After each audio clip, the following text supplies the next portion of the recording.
Education for you में आप सभी लोगों का स्वागत है। आज हम देखेंगे चाइल्ड डेवलपमेंट एंड एजुकेशन के महत्वपूर्ण 50 प्रश्न। चलिए, पहला प्रश्न है, किस वैज्ञानिक ने चिंतन को अव्यक्तवाणी कहा है? आपके ऑप्शन है उंट ने, जेम्स ने, वाटसन ने, वुडवर्थ ने। तो देखिए, इसका जो राइट आंसर होगा वो होगा वाटसन। ऑप्शन ग इज द राइट आंसर। चलिए आगे देखते हैं। निम्नलिखित में से कौन सी चिंतन प्रक्रम में सम्मिलित है? क प्रतिमा, ख शारीरिक पेशी क्रियाएं, आंतरिक संभाषण, उपर्युक्त सभी। तो देखिए, चिंतन प्रक्रम में सभी प्रतिमा भी सम्मिलित रहता है, शारीरिक पेशी क्रियाएं भी होती हैं, आंतरिक संभाषण भी होता है, इसलिए ऑप्शन घ इज द राइट आंसर। चलिए अगला प्रश्न देखते हैं। चिंतन को और क्या कहा जाता है? आपके ऑप्शन है संप्रत्यय निर्माण, स्वतंत्र कल्पना, व्यवस्थित एवं निर्देशित कल्पना, प्रतिमा निर्माण। तो देखिए, इसका राइट आंसर होगा व्यवस्थित एवं निर्देशित कल्पना। ऑप्शन ग इज द राइट आंसर। चलिए आगे देखते हैं। चिंतन की कच्ची सामग्री क्या है? कल्पना है, प्रतीक है, प्रत्यक्षीकरण है, या उपर्युक्त में से कोई नहीं। तो देखिए, जो चिंतन की कच्ची सामग्री होती है वो होती है प्रतीक। क्या होती है? प्रतीक। और ऑप्शन ख हमारा सही हो जाएगा। ऑप्शन ख इज द राइट आंसर। चलिए आगे देखते हैं। चिंतन के किस सिद्धांत में शारीरिक पेशी क्रियाओं पर बल दिया गया है? आपके ऑप्शन है केंद्रीय सिद्धांत पर, ऑप्शन है दूसरा है परिधि सिद्धांत पर, ग उपर्युक्त में से दोनों, घ उपरोक्त में से कोई नहीं। तो देखिए, जो चिंतन का जो सिद्धांत है शारीरिक पेशी क्रियाओं पर जो बल दिया गया है वो है परिधीय सिद्धांत पे। ऑप्शन ख इज द राइट आंसर। चलिए छठवां प्रश्न देखते हैं। चिंतन के केंद्रीय सिद्धांत में निम्न में से किस पर अधिक जोर दिया गया है? मांसपेशी पर, मस्तिष्क पर, सुषुम्ना पर, घ उपर्युक्त सभी पर। तो देखिए, इसका राइट आंसर होगा मस्तिष्क पर, क्योंकि चिंतन वहीं से चालू होता है, मस्तिष्क से। अगला प्रश्न है सातवां प्रश्न। गणित में प्रयुक्त प्लस का चिन्ह चिंतन में किस नाम से जाना जाता है? आपके ऑप्शन है प्रतिमा के नाम से, प्रतीक के नाम से, संप्रत्यय के नाम से, अंक के नाम से। तो देखिए, इसका जो राइट आंसर होगा ऑप्शन ख प्रतीक के नाम से। ऑप्शन ख इज द राइट आंसर। चलिए आगे देखते हैं। प्रश्न आठवां। मनोवैज्ञानिकों ने निम्नांकित में से किसे मानसिक खोज कहा है? आपके ऑप्शन है सम आलोचनात्मक चिंतन को, कल्पना को, तर्क को, प्रतिमा को। तो देखिए, मानसिक खोज कहा गया है तर्क को, इसलिए ऑप्शन ग इज द राइट आंसर। चलिए आगे देखते हैं। अगला प्रश्न। तर्क में अर्थ अनुमान की दिशा क्या है? आपके ऑप्शन है सामान्य से विशिष्ट, विशिष्ट से सामान्य, सामान्य से सामान्य, विशिष्ट से विशिष्ट। जो इसका राइट आंसर होगा ऑप्शन क सामान्य से विशिष्ट इज द राइट आंसर। आगमनात्मक तर्क की दिशा क्या है? विशिष्ट से सामान्य, सामान्य से विशिष्ट, विशिष्ट से विशिष्ट, उपर्युक्त में से कोई। जो इसका राइट आंसर होगा प्रश्न 10वें का होगा विशिष्ट से सामान्य। ऑप्शन क इज द राइट आंसर। चलिए अगला प्रश्न देखते हैं 11वां। निम्नांकित उदाहरण किस प्रकार के तर्क के अंतर्गत सम्मिलित हो सकता है? सभी व्यक्ति नश्वर है, मैं एक व्यक्ति हूँ, अतः मैं नश्वर हूँ। आगमनात्मक तर्क, निगमनात्मक तर्क, उपर्युक्त में से दोनों, उपर्युक्त में से कोई नहीं। तो जो इसका राइट आंसर होगा ऑप्शन ख इज द राइट आंसर। चलिए अगला प्रश्न देखते हैं 12वां। एनाग्राम का उपयोग समस्या समाधान में किन पर किया जाता है? आपके ऑप्शन है क चूहों पर, ख मानव पर, ग चिंपैंजी पर, घ बंदर पर। तो देखिए, एनाग्राम का प्रयोग जो किया जाता है वह मनुष्यों पर, अतः जो ऑप्शन हमारा ख है मानव पर, वह राइट हो जाएगा। ऑप्शन ख इज द राइट आंसर। 13वां है, गेट्स के अनुसार अनुभव द्वारा व्यवहार में परिवर्तन ही है। आपके ऑप्शन है अभिप्रेरण, समायोजन, सीखना, चिंतन।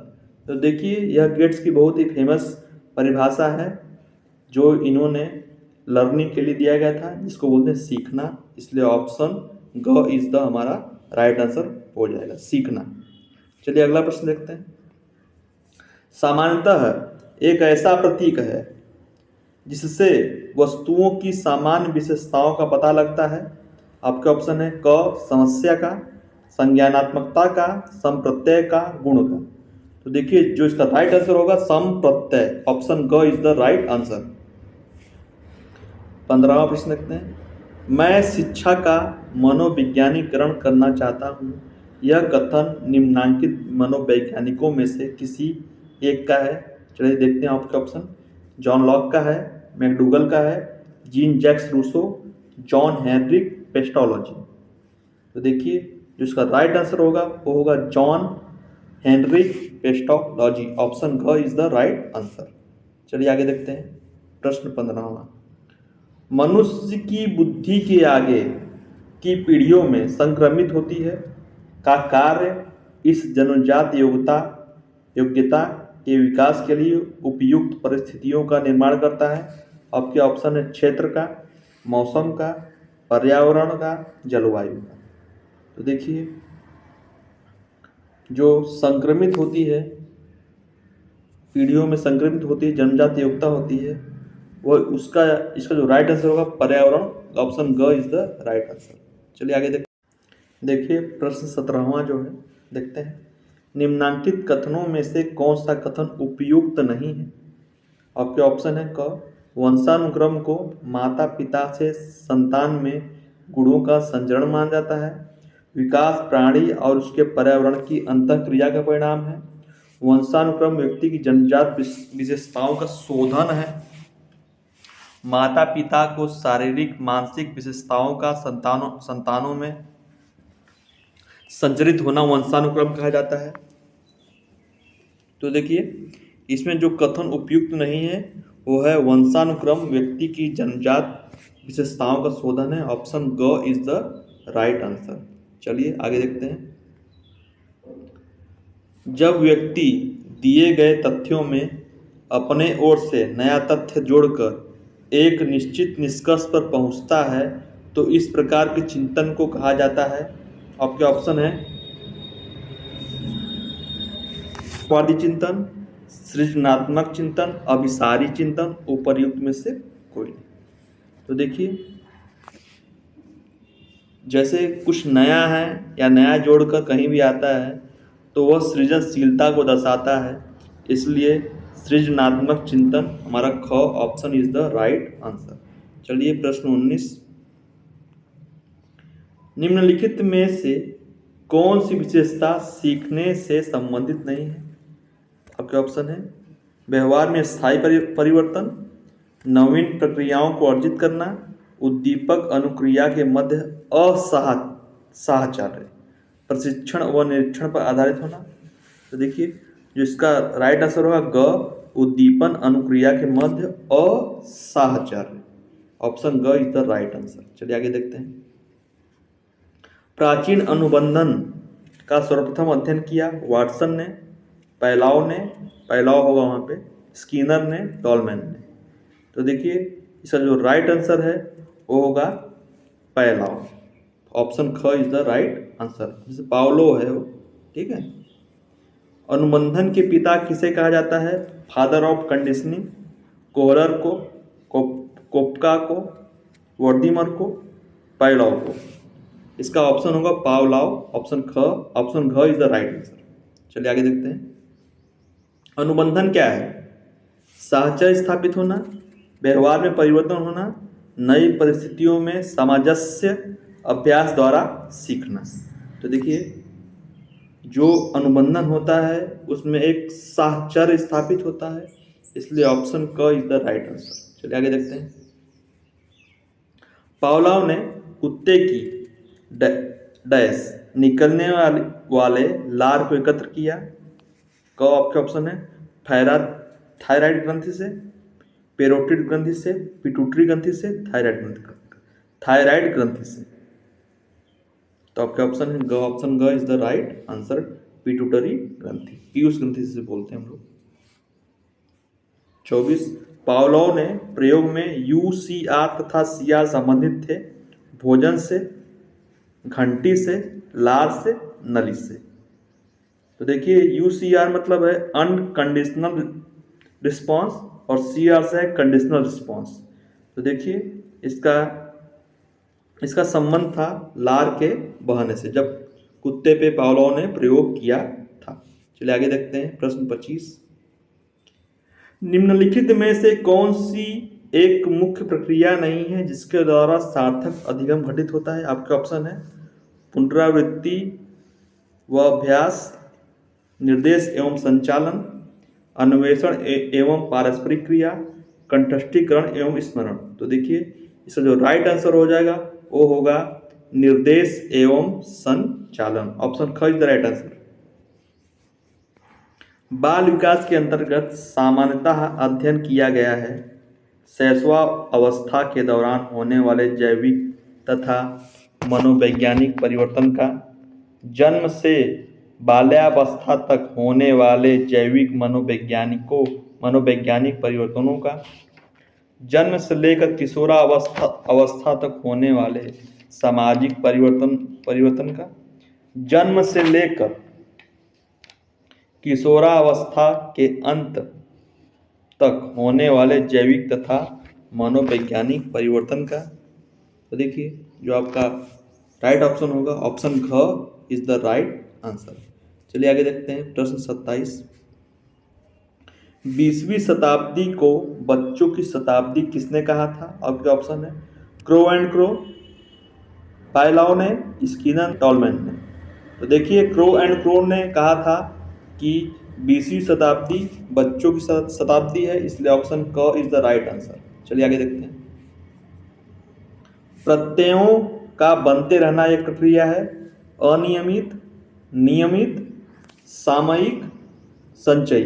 तो देखिए प्रत्ययों का बनना एक अनियमित प्रक्रिया नहीं है, न नियमित प्रक्रिया है, न सामयिक, यह एक संचयी प्रक्रिया है, ऑप्शन घ इज द राइट आंसर। चलिए आगे देखते हैं। पड़ोस का विद्यालय की अवधारणा को प्रस्तुत किए जाने के संदर्भ में नाम लिया गया है राधाकृष्ण आयोग या विश्वविद्यालय शिक्षा आयोग का, मुदालियर आयोग का, कोठारी आयोग का, ग उपर्युक्त सभी का। देखिए इसका जो राइट आंसर होगा पड़ोस का विद्यालय की अवधारणा को प्रस्तुत किया था कोठारी आयोग ने, ऑप्शन ग इज द राइट आंसर।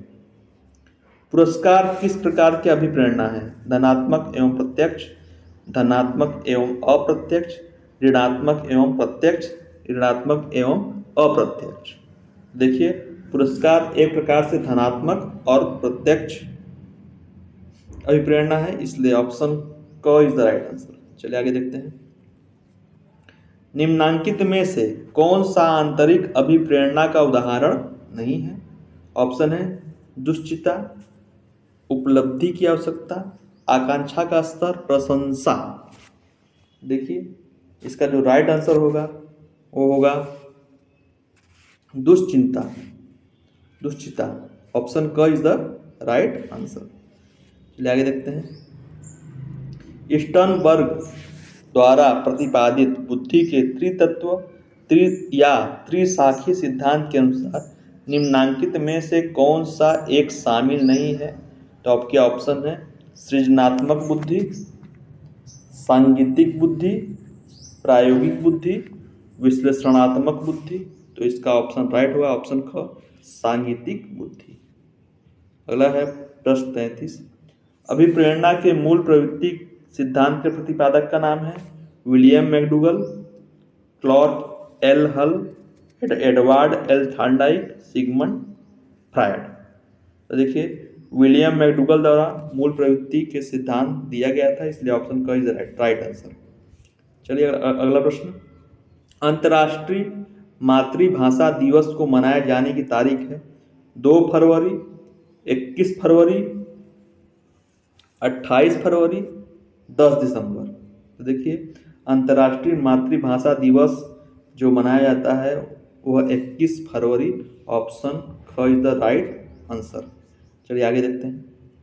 प्राथमिक या मौलिक संवेगों के सिद्धांत के प्रणेता का नाम है Sigmund Freud, Erik Erikson, JB Watson, Bridges. देखिए जो इसका राइट आंसर होगा वो होगा JB Watson is the right answer. देखिए प्रश्न 36 से जो समावेशी शिक्षा की अवधारणा से संकेत प्राप्त होता है, आपके ऑप्शन है क अलग अलग विशिष्टताओं वाले शिक्षार्थियों को भी सामान्य बच्चों के साथ उचित व्यवस्था के साथ शिक्षा प्रदान करना, सामान्य बच्चों के साथ सामान्य बलों तथा विशिष्ट बच्चों के साथ विशिष्ट बच्चों को बैठाकर प्रशिक्षित अध्यापकों से अध्यापन कार्य करवाना, ग समावेशी शिक्षा फ्रांसिस गाल्टन द्वारा प्रस्तुत की गई सृजनन शास्त्र की अवधारणा के प्रभावी अनुप्रयोग की एक सशक्त प्रणाली। उपर्युक्त तीनों कथनों समावेशी शिक्षा के समर्थक कथन हैं। तो बताइए इसका जो राइट आंसर होगा वो होगा ऑप्शन क इज द राइट आंसर। चलिए अगला प्रश्न। भाषा सीखने के क्रम में बच्चों को वाचन के पश्चात क्या सिखाया जाना चाहिए? आपका ऑप्शन है पठन करना, लिपिबद्ध करना, चित्र दृश्य, सुनने की क्रिया। तो देखिए वाचन के पश्चात पठन कराना ही चाहिए, इसलिए ऑप्शन क इज द राइट आंसर। बच्चे भाषा सिखाने की क्षमता के साथ पैदा होते हैं, यह कथन है पावलोव का, चोम्स्की का, पियाजे का, वाइगोट्स्की का। देखिए इसका जो राइट आंसर होगा चोम्स्की, ऑप्शन ख इज द राइट आंसर। चलिए आगे देखते हैं। बच्चे की भाषा समाज के साथ संपर्क का ही परिणाम है, यह विचार निम्नांकित मनोवैज्ञानिकों में से मुख्य रूप से किसने व्यक्त किया? वाइगोट्स्की ने, चोम्स्की ने, स्किनर ने, जीन पियाजे। देखिए जो इसका राइट आंसर होगा वाइगोट्स्की, ऑप्शन क इज राइट आंसर। प्रश्न 40। यहाँ आधुनिक शिक्षण पद्धति की कुछ विशेषताएं दी गई हैं, इनमें से कौन सी असंगत है? पहला है बाल केंद्रित शिक्षा, शिक्षक मित्र और पथ प्रदर्शक, शारीरिक दंड का प्रचुर प्रयोग, पाठ्येतर क्रियाकलापों का प्रयोग। तो देखिए जो असंगत है वो होगा ऑप्शन ग दंड, शारीरिक दंड का प्रचुर प्रयोग। अगला ऑप्शन है असामान्य व्यवहार करने वाले व्यक्तियों का अध्ययन मनोविज्ञान की जिस महत्वपूर्ण शाखा के अंतर्गत किया जाता है उसे कहते हैं असामान्य मनोविज्ञान, समाज मनोविज्ञान, सामान्य मनोविज्ञान, पशु मनोविज्ञान। तो देखिए इसे कहते हैं असामान्य मनोविज्ञान, ऑप्शन क इज द राइट आंसर। आगे देखते हैं। डॉक्टर मॉन्टेसरी द्वारा प्रतिपादित शिक्षण पद्धति में मुख्य रूप से बल दिया गया था। आपके ऑप्शन है क कर्म इंद्रियों की शिक्षा, ज्ञानेंद्रियों की शिक्षा तथा भाषा की शिक्षा पर। ऑप्शन ख है कर्म इंद्रियों की शिक्षा, भाषा विज्ञान तथा गणित का ज्ञान प्रदान करने पर। ग ज्ञानेंद्रियों की शिक्षा, गणित का ज्ञान दिए जाने तथा भाषा पर। उपयुक्त में से कोई नहीं। तो देखिए डॉक्टर मॉन्टेसरी द्वारा पद्धति जो दी गई शिक्षा उसमें कर्म इंद्रियों की शिक्षा, ज्ञानेंद्रियों की शिक्षा तथा भाषा शिक्षा पर बल दिया गया था, इसलिए ऑप्शन क इज द राइट आंसर। चलिए आगे देखते हैं। देखिए आपका प्रश्न 43 जो है सन 1907 ईस्वी में मारिया मॉन्टेसरी ने अपने प्रथम विद्यालय की स्थापना की जिसका नाम था बच्चों की पाठशाला, बच्चों का घर, बच्चों का विद्यालय, खेल घर। देखिए जो मारिया मॉन्टेसरी ने अपना प्रथम विद्यालय की स्थापना की उसका नाम था बच्चों का घर, ऑप्शन ख इज द राइट आंसर। चलिए आगे देखते हैं। अभिक्षमता शब्द का सर्वप्रथम प्रयोग किए जाने के संबंध में सही कथन चुनिए। आपके ऑप्शन है। अब अधिगम अक्षमता शब्द का प्रयोग सर्वप्रथम 1963 ईस्वी में विद्वान सैमुअल किर्क द्वारा किया गया था। अधिगम अक्षमता शब्द का सर्वप्रथम प्रयोग। दूसरा है सन 1980 में विश्व स्वास्थ्य संगठन द्वारा ICIDH में वार्षिक किया गया था। अधिगम अक्षमता का प्रयोग सर्वप्रथम 1981 में अमेरिका की national joint committee on learning disability द्वारा किया गया था। अमेरिका में इस संस्था की स्थापना 1975 में की गई थी। अधिगम अक्षमता शब्द का सर्वप्रथम 1957 में कुक्सक, वाइस तथा वेलन द्वारा किया गया था। तो देखिए जो इसका राइट आंसर होगा वो होगा ऑप्शन क इज द राइट आंसर। चलिए अगला प्रश्न देखते हैं। स्विट्जरलैंड के मनोवैज्ञानिक जीन पियाजे के विचारानुसार बच्चों के द्वारा संसार के बारे में उनकी समझ और उनके ज्ञान के विकसित होने अर्थात संज्ञानात्मक विकास के दौरान निम्नांकित में से कौन सी प्रक्रियाएं होती हैं। आपके ऑप्शन है ए है नवीन अनुभवों के संचयन की प्रक्रिया, आत्मसातीकरण की प्रक्रिया, समंजन की प्रक्रिया, आनुवांशिक रूप से नियंत्रित मानसिक परिपक्वता। देखिए उपर्युक्त की सहायता से जीन पियाजे द्वारा प्रस्तुत की गई संकल्पना को स्पष्ट कीजिए। आपके ऑप्शन है क ए बी है, बी के क है ए तथा बी के अंतर्गत प्रस्तुत की गई प्रक्रिया के द्वारा, ख केवल बी में वर्णित प्रक्रिया के द्वारा, ग केवल सी में वर्णित प्रक्रिया के द्वारा, घ ABCD सभी के अंतर्गत वर्णित प्रक्रिया के द्वारा। तो जीन पियाजे ने देखिए अपने जो कथन में जो कहा था संज्ञानात्मक विकास के दौरान यह सभी प्रक्रियाएं सम्मिलित है, इसलिए ऑप्शन ख इज द राइट आंसर। चलिए आगे देखते हैं। दर्पण चित्र परीक्षण का प्रयोग मुख्य रूप से किस प्रकार के अधिगम के स्थानांतरण का पता लगाने के लिए किया जाता है। पहला ऑप्शन है लेटरल या पार्श्वीय स्थानांतरण के प्रकार का पता लगाने के लिए, द्विपार्श्वीय बाइलेटरल स्थानांतरण के प्रकार का पता लगाने के लिए, अनुलंब स्थानांतरण और अनुक्रमिक स्थानांतरण के प्रकार का पता लगाने के लिए। देखिए जो इसका राइट आंसर होगा वो होगा बाइलेटरल, इसलिए बाइलेटरल स्थानांतरण के प्रकार के पता लगाने के लिए ऑप्शन ख इज द राइट आंसर। चलिए आगे देखते हैं। सामाजिक अधिगम का आरंभ होता है संपर्क से, अलगाव से, विरोध से, दृश्य से, श्रव्य सामग्री से। देखिए सामाजिक अधिगम का प्रारंभ होता है संपर्क से, इसलिए ऑप्शन क इज द राइट आंसर। चलिए आगे देखते हैं।